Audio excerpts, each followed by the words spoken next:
திடீர்னு அந்த உறவுகிட்ட இருந்து ஒரு போன் கால் வரும், இமெயில் வரும், மெசேஜ் வரும், ஃப்ரெண்ட் ரெக்வஸ்ட் வரும், ஏதோ ஒண்ணு.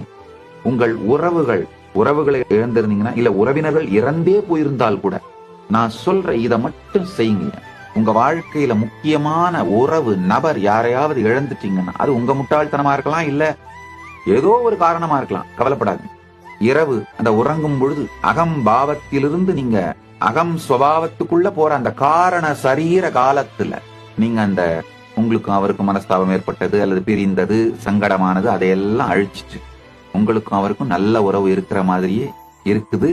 நீங்க நல்லா இருக்கீங்க, ரொம்ப ஆனந்தமா இருக்கீங்க, இன்னமும் இனிமையா ஒன்றோடு ஒன்றாக இனிமையோடு ஒருமையிலே ஒன்றாக இருக்கின்றீர்கள் அப்படிங்கிறத கடந்த காலத்தை எழுதுங்க.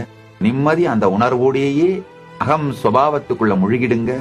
சில நாட்கள் மட்டும் இதை செய்யுங்கயா. திடீர்னு பட்டு போனதாக நீங்கள் நினைத்த அந்த உறவு துளிர்த்து வருவதை பார்ப்பீர்கள்.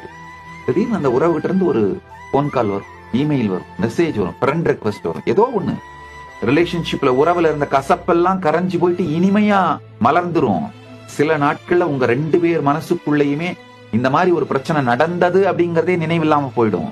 ஐயா, இந்த நுட்பத்தை உபயோகப்படுத்தி, இந்த ஞான ரசவாத நுட்பத்தை உபயோகப்படுத்தி பல உடைந்து போன திருமணங்களையும் மனங்களையும் நான் ஒட்டி இருக்கேங்கய்யா. உறவு துளிர்க்கத்துவம், புது வாசல் திறக்கத்துவம். இப்ப நிகழ்காலத்தை பற்றி கவலைப்படாதீர்கள். பாவ பலத்தினால் எதையும் மாற்ற முடியும்.